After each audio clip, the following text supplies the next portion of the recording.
BingX, a trusted global crypto exchange. Trade spot, futures, or copy top traders easily.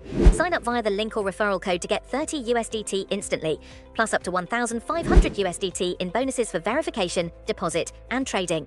Calls are mounting for prominent Israeli defense companies to be excluded from a major international maritime exposition set to take place in Sydney next week, a move championed by bipartisan members of parliament and human rights advocates.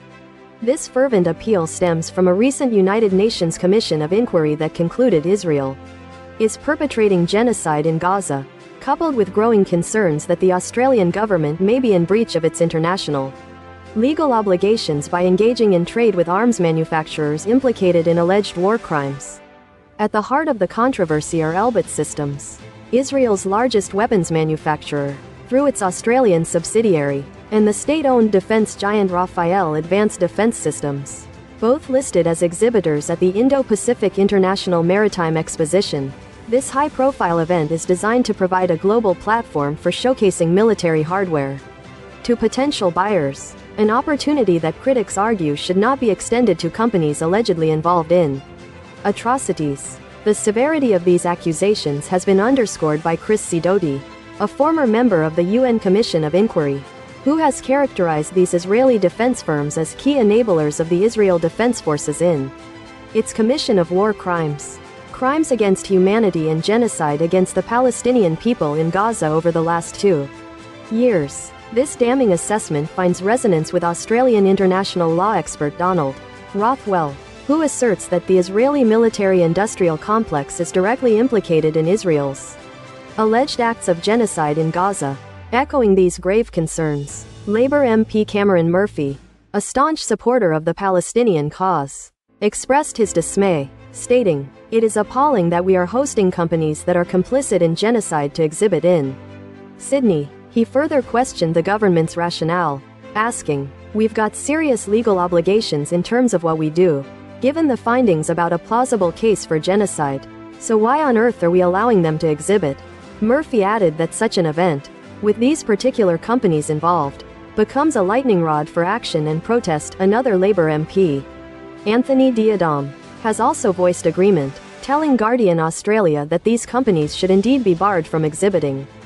The City of Sydney Council has already moved to condemn the conference, with Lord Mayor Clover Moore reportedly preparing to urge New South Wales Premier Chris Minns to support the course of peace, not violence. The Expo's key stakeholders include Australia's Department of Defence and the AMDA Foundation, an organisation dedicated to fostering dialogue between the military and the defence industry.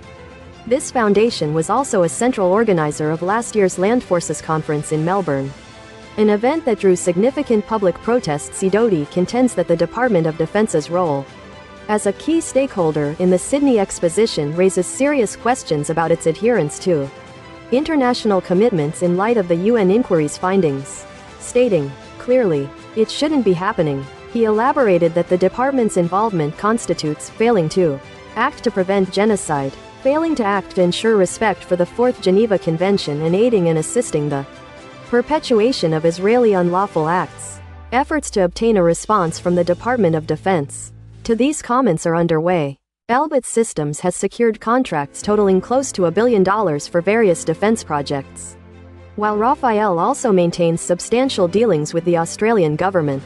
The grassroots group Labour Against War, representing members from across the nation, has conveyed its very concerned sentiment regarding the presence of Elbit Systems and Rafael at the Expo. Marcus Strom, the group's convener, remarked that the NSW government must assess its potential liability for aiding and abetting such crimes. A spokesperson for the NSW industry minister, Anulik Chanthavong, indicated that while the state government is a sponsor of the event, it is not funding international companies to attend, nor is it involved in the Expo's planning, emphasizing that the Commonwealth government retains full responsibility for all matters relating to the procurement of defense assets.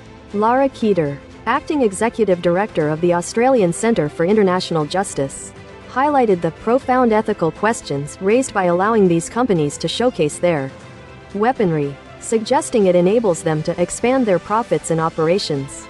Rafael's own promotional Materials state their intention to feature combat-proven capabilities at the conference, detailing how they can deliver the range, lethality and impactful projection needed to deter through denial. In its defense, a spokesperson for the AMDA Foundation asserted that the conference serves to provide access to emerging technologies, industrial solutions and global expertise that contribute to Australia's sovereign capability and maritime security. Meanwhile, the Palestine Action Group has announced plans for what they describe as a peaceful blockade of the event commencing early Tuesday morning. Josh Lees, a spokesperson for the group, told reporters, "It's up to us, the people of this country, to yet again be standing up for international law." The Expo, scheduled for next week, is poised to become a focal point for these escalating tensions and protests. As the debate over Australia's international responsibilities and its engagement with the global arms trade intensifies, the presence of Elbit Systems and Rafael at the Indo-Pacific International Maritime Exposition, in the shadow of grave accusations of complicity in alleged war crimes and genocide, is undeniably set to ignite further scrutiny and public discourse on the ethical and legal dimensions of Australia's defence partnerships. The government's stance on this matter is under intense pressure, with international law experts and human rights advocates alike urging a re-evaluation of its policies and a commitment to upholding its obligations to prevent and address mass atrocities. The unfolding situation highlights a critical juncture for Australia's foreign policy and its role on the international stage, particularly concerning its stance on the ongoing conflict in Gaza and its implications for global justice and accountability. The international community is watching closely as this Sydney-based Defence Expo transforms into a symbol of a wider debate about the arms trade and its devastating human cost.